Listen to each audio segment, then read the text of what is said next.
It's on. I'm just going to give it. It's on.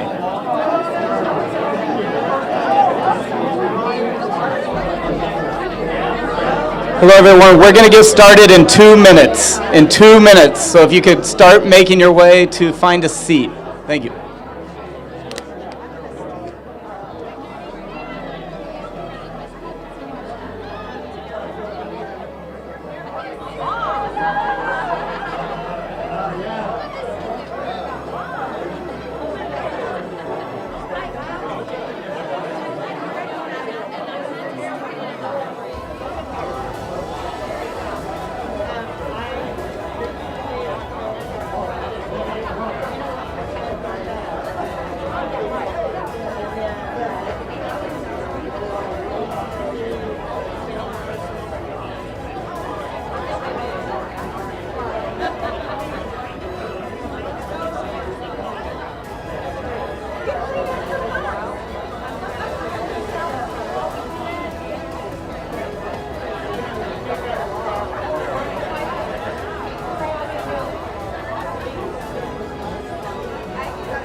If everyone could start making their way over, thank you.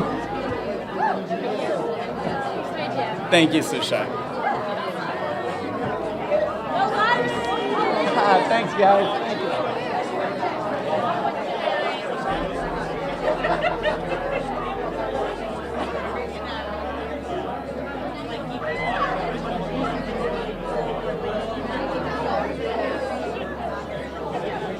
Thank you.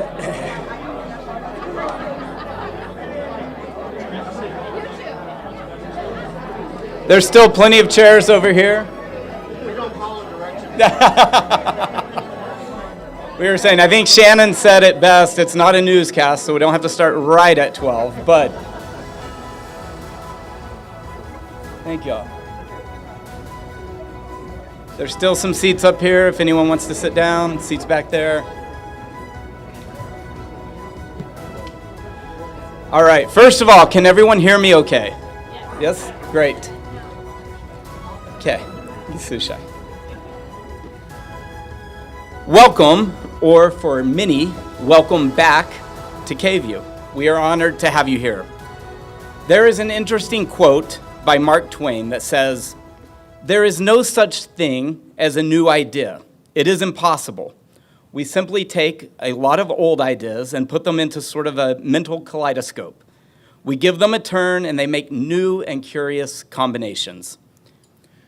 We had a great idea several months ago to dedicate the newsroom to Carole Kneeland. And in the spirit of this quote, it turns out this wasn't entirely a new idea. Sam Rosenwasser and his team did something similar over 2 decades ago. But as we all know, with time, things can change. And what's important here, probably more so than ever, is that no one forgets the impact Carole had on this and many other newsrooms around the country. So today, we will rededicate this newsroom in her honor, memorializing her efforts in the very place they occurred. Before I turn it over to our speakers today, those who worked closely alongside Carole, I want to sincerely thank everyone who contributed to making this happen. And I want to recognize a few special guests. First, Carole's husband, Dave McNeely.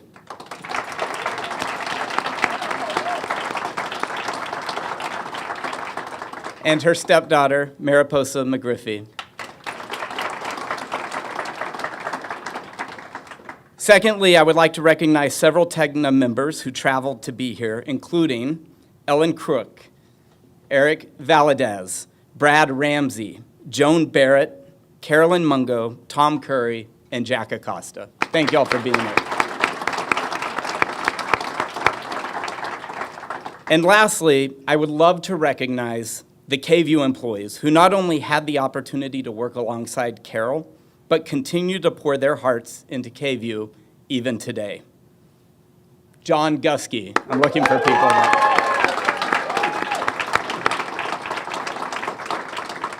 Bob Buckaloo Garcia. Thank you. Andrew Souder, who insisted on working today.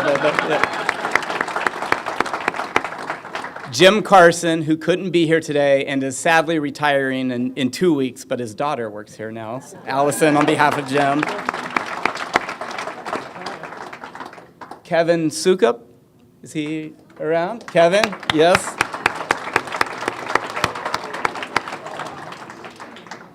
And Scott Guest. Yeah. Thank you all for your continued contributions. I am now honored to introduce Ms. Ellen Crook, Senior VP of TEGNA News.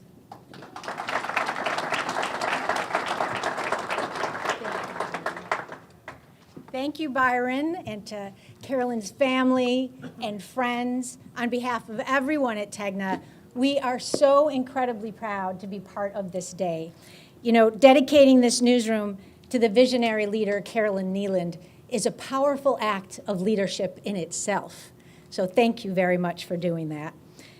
Carole passed away 26 years ago, but this dedication could not be more timely. Improving trust and demanding truth, even in politics, were Carole's purpose. And boy, do we need that purpose today, right? Right? Today is a dedication, but I think Carole would like it if we called today a call to action.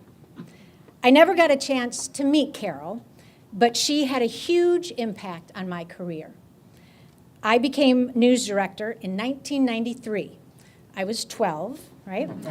And during my years as news director, there weren't too many female news directors at that time. But that's not why she was famous. That's not why I knew all about her. She became famous because she saw something that was wrong with our industry and with journalism, and she worked to fix it, right? She didn't just sit back. She was in all the trades and on national news. She was on Nightline, right? For her courage to improve trust with her community. The same issue that is plaguing our newsrooms today. And let's call it what it was.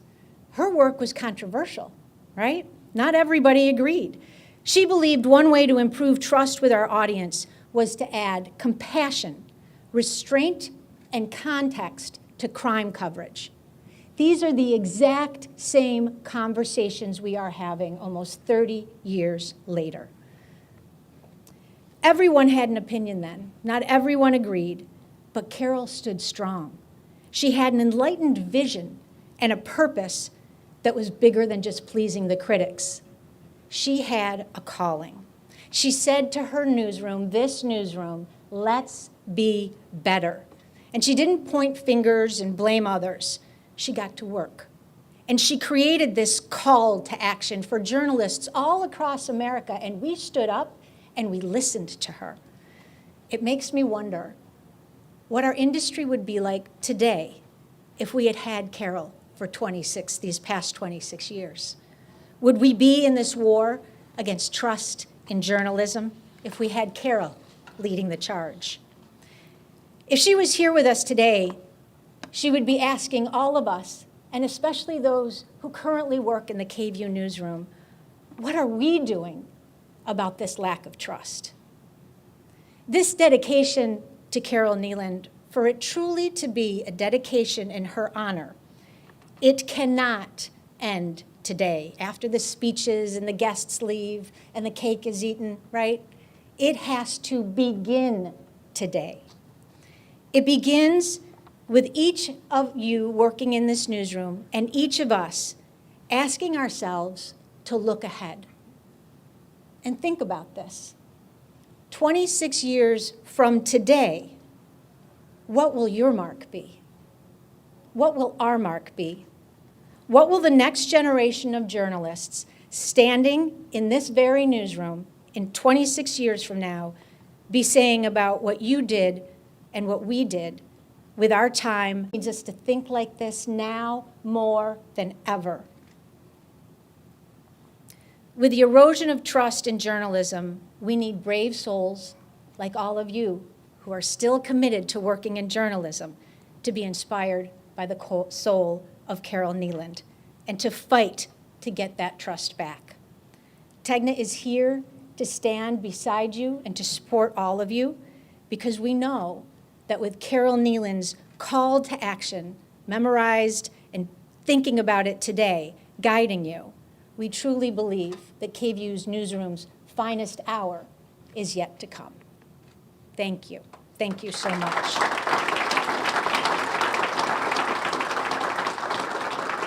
And I'd like to introduce a good friend and someone who had the honor, like so many of you, to work with Carole Kneeland, is a founding member of the Kneeland Project, which TEGNA is so proud to have been a long time and continue to be a long time sponsor, the president and general manager of WCNC, Joan Barrett.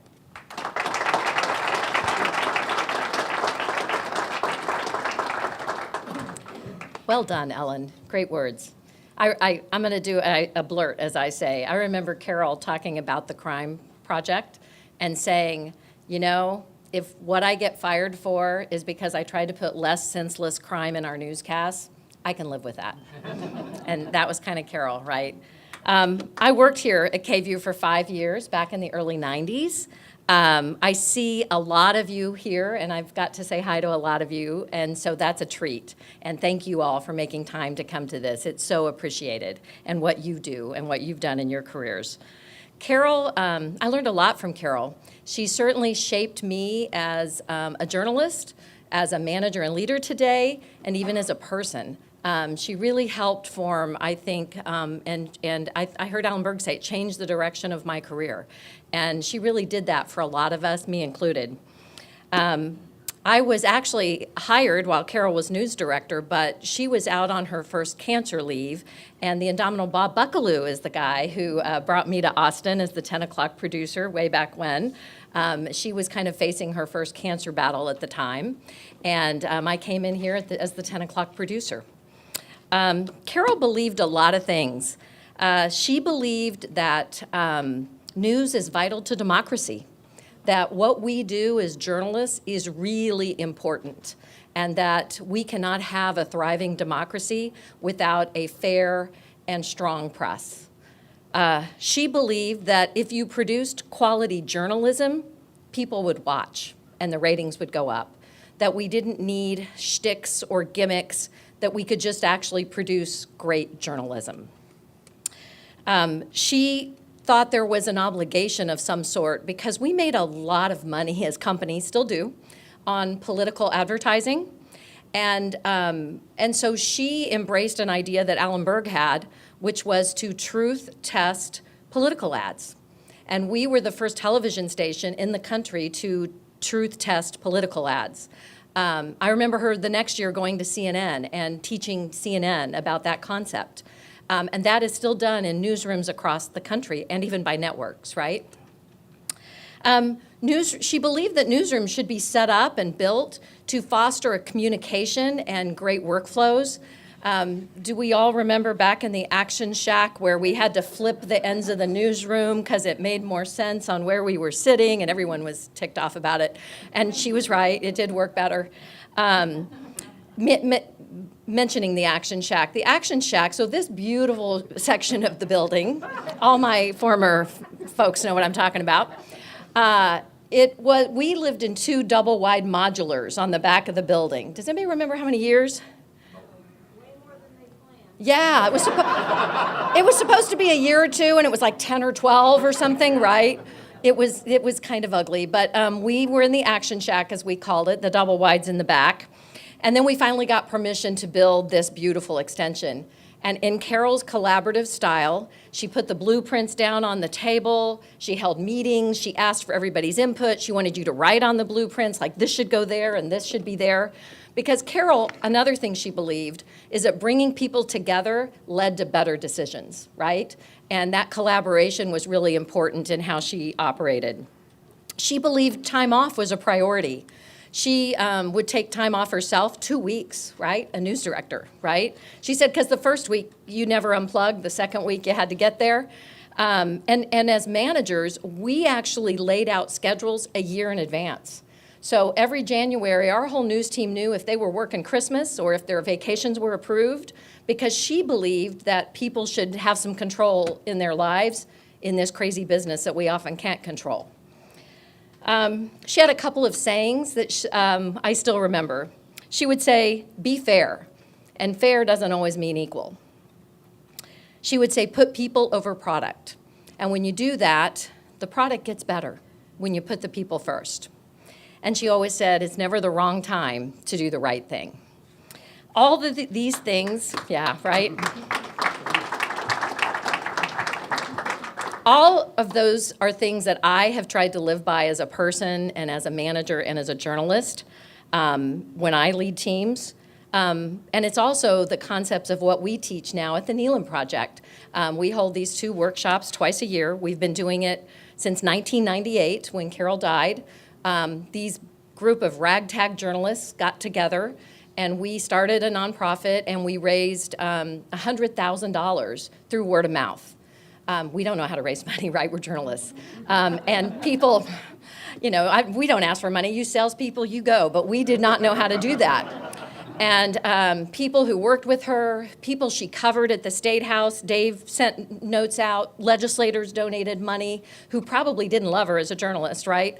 All these people came together, and the Texas Association of Broadcasters housed us for the first couple of years as a nonprofit, and were really instrumental in helping us get going. 26 years later, more than 800 people have been trained as part of the Kneeland Project on her leadership and journalistic concepts and values. Let's be honest, she wasn't always the easiest person to work for, right? She held us to high standards, and we are all the better for it. I'm forever grateful. She was a part of my career and my life. And I want to just say thank you to Travis and Byron and Tegna for doing this because it's really appreciated. So thank you. Thank you. I now have the pleasure of introducing our final speaker. He was the director of sales when I was here. I'm going to do a blurt on Sam Rosenwasser. I remember one Christmas we had the schedules laid out. Some people started quitting, right? And we're like, okay, who's going to produce on Christmas Day? And Sam started in journalism at WFA in the newsroom and then moved into sales. And he came up to me, and he's the director of sales. I'm the news manager. And he's like, look, I'm Jewish. I don't really care about Christmas. I haven't produced a newscast in a long time, but I'll give it a try if you need me. That's who Sam is, right? So Sam was the director with here at KVUE. So with that, I give you Sam Rosenwasser.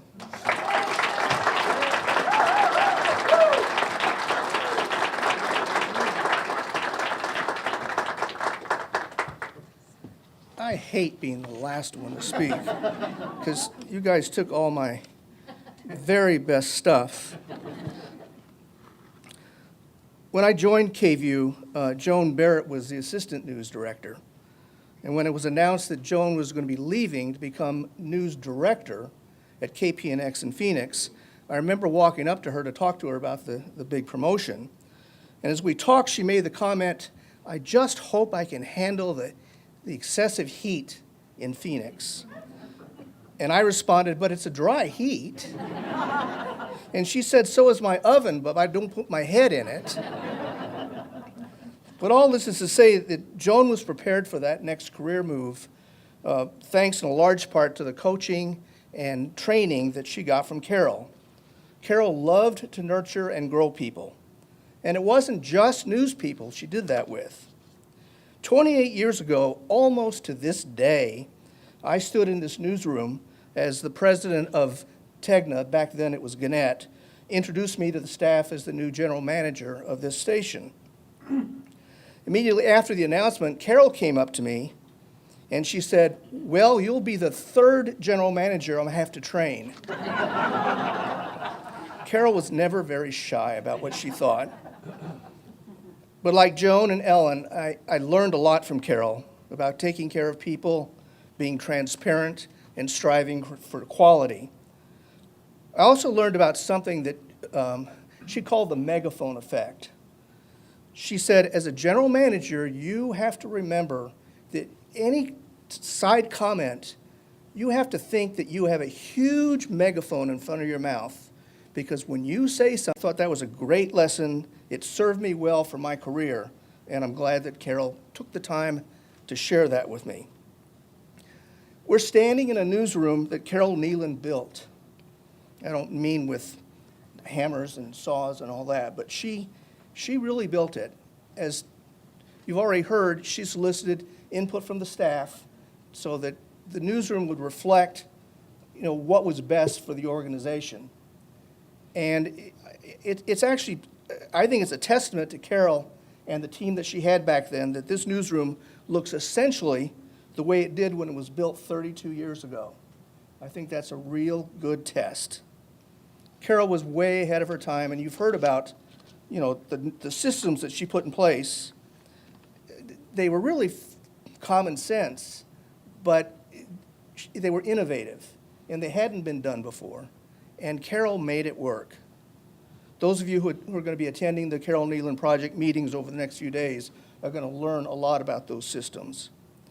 Now, as Ellen said, and I'll just punctuate the fact that I know that journalism is facing some huge challenges. And I know that there are a lot of those challenges that I'd love to have Carole around because I'd love to know what she could do to overcome that. And I dare say she would have figured out a way. Joan quoted a really powerful motto that Carole believed in. She said, and I love this quote, "It's never the wrong time to do the right thing." And I love that. And I really believe that rededicating this newsroom today to Carole Kneeland and all that she stood for is the right thing to do, and this is the right time. So I thank you all for being here, and now I'm going to turn things back over to the President and General Manager of KVUE, Byron Wilkinson.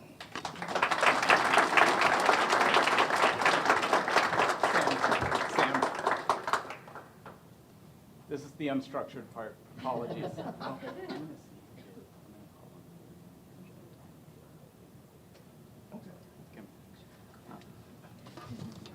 The part we did not practice. This is where it falls apart. First of all, it's my understanding that Michelle, Carole's other stepdaughter, made it in. I apologize, but welcome. Thank you for being here.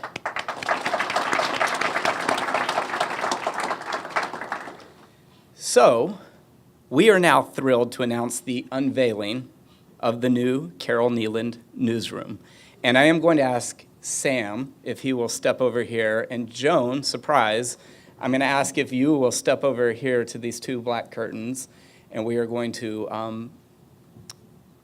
pull back the installations. Yes, okay. Thank you. And we are going to show, Sam, right over, you'll come over here. Yeah, there's two different ones. Oh, two of them. Yes. Business must be good. And we are going to have it. We are going to have it on the monitor here too, and then obviously everyone can go view right after. But go ahead. Yes? Yeah.